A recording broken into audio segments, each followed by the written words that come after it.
Gestational diabetes mellitus, जो कि pregnancy के दौरान होने वाले डायबिटीज़ मेलाइटस है, जिसमें ड्यूरिंग प्रेगनेंसी ब्लड में यानी कि रक्त में जो शुगर की मात्रा है वो बढ़ जाती है।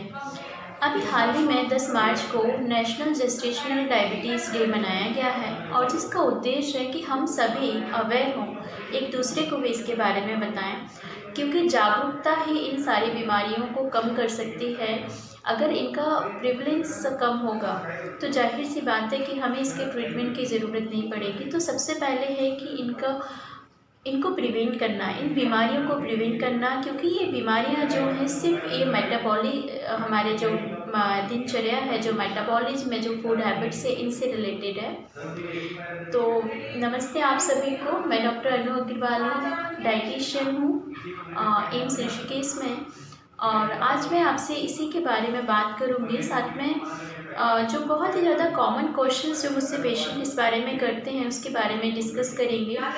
तो पहले प्रेवलेंस की बात कर लेते हैं कि इसका जो प्रेवलेंस है यानी कि कितना ज़्यादा लोग इससे सफ़र कर रहे हैं।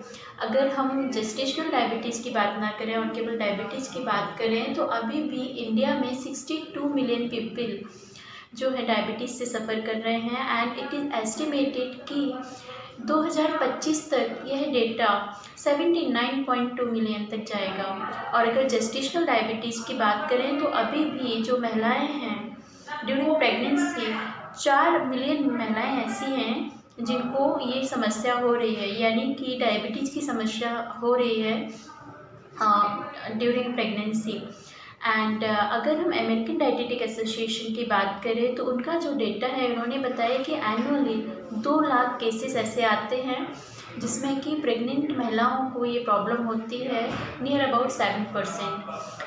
तो सबसे पहला क्वेश्चन जो मुझसे यूजुअली लोग करते हैं, जो मेरे पेशेंट करते हैं, वो ये है कि क्या ये डायबिटीज़ जो है प्रेगनेंसी के बाद सही हो जाती है? तो यस, जैसे कि हमारे centres of disease control and prevention ने बताया है कि 90% महिलाएं हैं जो हैं वो इस बीमारी से मुक्त हो जाती हैं आफ्टर प्रेगनेंसी, लेकिन 5 से 10% महिलाओं को भी प्रेगनेंसी के बाद ये बीमारी होने के चांसेस होते हैं। और जो ये बीमारी होने के चांसेस होते हैं उसका कारण भी उन्होंने बताया है कि जो 5 से 10% महिलाओं को चांसेस हो रहे हैं वो या तो ओबेज है, ओवरवेट है, उनकी दिनचर्या अच्छी नहीं है, जीवन शैली अच्छी नहीं है, तभी उनको ये बीमारी हो रही है। अदरवाइज आप डेटा देखिए तो 90% वुमन जो हैं वो इससे सफ़र नहीं कर रही हैं। आफ्टर प्रेगनेंसी बीमारी सही हो जा रही है, राइट। फिर एक बहुत ही कॉमन क्वेश्चन ये भी महिलाएं पूछती हैं कि क्या ये बीमारी हमसे हमारे बच्चे में तो नहीं आएगी, या कहीं ये सेकंड प्रेगनेंसी में तो नहीं आएगी ये बीमारी।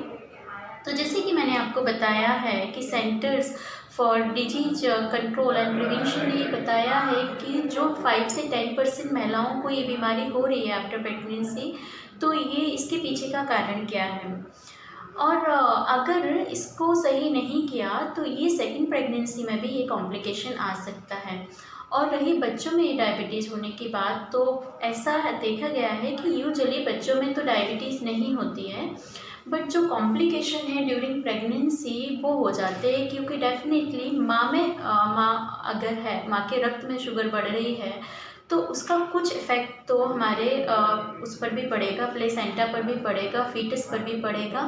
तो क्या इफ़ेक्ट पड़ता है? यूजुअली क्या होता है कि जब माँ के ब्लड में शर्करा की मात्रा ज़्यादा है, यानी कि शुगर बढ़ा हुआ है, तो वो जाहिर सी बात है कि प्लेसेंटा से होते हुए फीटस तक भी जाता है। और उस समय बच्चे के जो पैनक्रियाज होते हैं, जो फीटस पैनक्रियाज होते हैं, वो एक्टिव हो जाती है और ज़्यादा मात्रा में इंसुलिन का सिक्रेशन करती है। इंसुलिन एक ऐसा हार्मोन होता है जो कि शुगर को कंट्रोल करता है, यानी कि जो रक्त में शुगर है उनको हमारे सेल्स तक, टिश्यूज तक पहुंचाता है, सो दैट उसको एनर्जी में कन्वर्ट कर सके।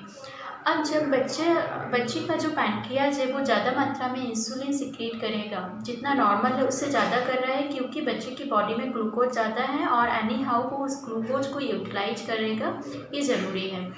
पैनक्रियाज एक्टिव हो गया है, इंसुलिन का सिक्रेशन बढ़ गया है एंड ग्लूकोज का जो यूटिलाइजेशन है वो भी बढ़ गया है। इसके बाद अगर जो एक्स्ट्रा ग्लूकोज होता है वो फैट में कन्वर्ट हो जाता है।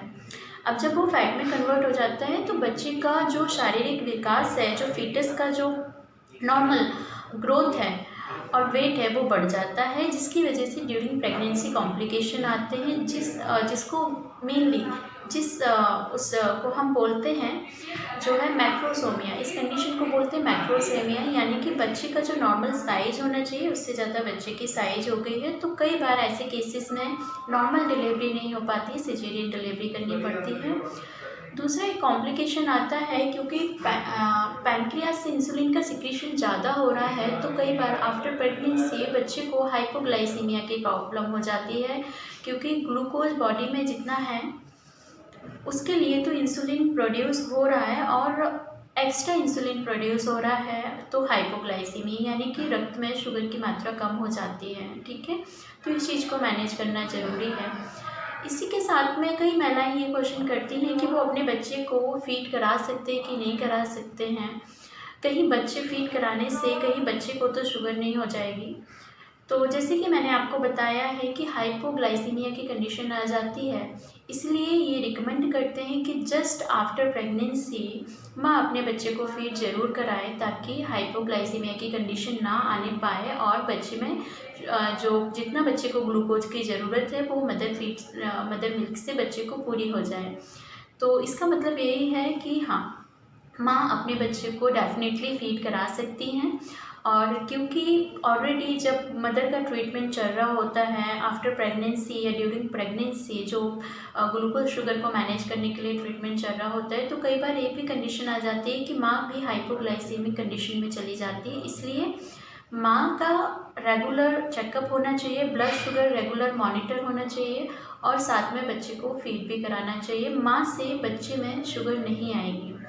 बट एक चीज़ ये भी है, सेकंड फैक्टर ये आता है कि अगर बच्चे का वेट, मैंने जैसे आपको बताया है कि फैट बढ़ जाता है, और अगर बच्चे का सही से देख रेख नहीं किया गया, उसके खाने पीने पर ध्यान नहीं दिया गया और उसका वेट रेगुलर बढ़ रहा है, तो आपको नॉर्मल से ज़्यादा बढ़ रहा है तो आपको मॉनिटरिंग की ज़रूरत है, क्योंकि in future type 2 diabetes mellitus generate हो सकती है अगर आपने लाइफ स्टाइल को मैनेज नहीं किया, डाइट को मैनेज नहीं किया, माँ ने अपनी और बच्चे की भी। तो यही फैक्टर आते हैं। इसलिए अगर हमें जेस्टेशनल डायबिटीज़ मेलाइटिस को रोकना है तो सबसे ज़्यादा ज़रूरी है इसके प्रिवेंशन पर काम करना और अपनी लाइफ स्टाइल को मैनेज करना, क्योंकि ये रिकमेंडेड है कि जो इसका ट्रीटमेंट है, जो प्रायर ट्रीटमेंट है जेस्टेशनल डायबिटीज़ मेलाइटिस का, वो भी मेडिकल न्यूट्रिशन थेरेपी है, यानी कि MNT, इसी के थ्रू है। प्रायोरिटी न्यूट्रिशन है, प्रायोरिटी लाइफस्टाइल मैनेजमेंट है। ओके, और मेडिसिन ट्रीटमेंट या इंसुलिन ट्रीटमेंट की बात तो बहुत बाद में आती है, या कंडीशन बहुत ज़्यादा सीवियर हो जाती है। तो एक बहुत अच्छा इसका बहुत अच्छा एक पॉजिटिव इम्पैक्ट आता है कि जो लाइफ स्टाइल या डाइट से अपने शुगर को मैनेज करते हैं, उनको आगे जाके टाइप 2 डायबिटीज़ होने के चांसेस भी बहुत ज़्यादा नहीं होते हैं, यानी कि कम हो जाते हैं, और बच्चों में भी बहुत कम चांसेस हो जाते हैं ये बीमारी होने के। तो लास्ट में मैं आपसे यही कहूँगी कि अपनी लाइफ स्टाइल पर ध्यान दीजिए, अपनी ईटिंग हैबिट्स पर ध्यान दीजिए, एंड स्पेशली ड्यूरिंग प्रेगनेंसी। और डायग्नोसिस के पॉइंट को मैं एक भूल गई थी, डायग्नोसिस के बारे में मैं बात करूँगी थोड़ा सा, और डायग्नोसिस के पॉइंट के बारे में मैं थोड़ा सा बात करूँगी, जो मैं मेंशन करना भूल गई थी कि ड्यूरिंग प्रेगनेंसी जो जेस्टेशनल डायबिटीज़ मेलाइटिस है ये इजीली डिटेक्ट नहीं हो पाती है और फर्स्ट ट्राइमेस्टर में ये देखने को नहीं मिलती है। 24th week of pregnancy and 28th week of pregnancy आपने स्क्रीनिंग के लिए ज़रूर जाना चाहिए और अपने डॉक्टर से कंसल्ट करना चाहिए, क्योंकि ज़्यादातर जो केसेस पाए गए हैं वो सेकेंड या थर्ड ट्राइमेस्टर में ही पाए गए हैं। सो डायग्नोसिस करिए ताकि आप अवेयर हों कि कहीं ये बीमारी आपको हो तो नहीं रही है। अपना वेट रेगुलर मॉनिटर करिए, अपनी डाइटरी हैबिट्स पर ध्यान दीजिए, लाइफस्टाइल मैनेजमेंट पर ध्यान दीजिए, जीवन शैली अच्छी करिए। So thank you so much.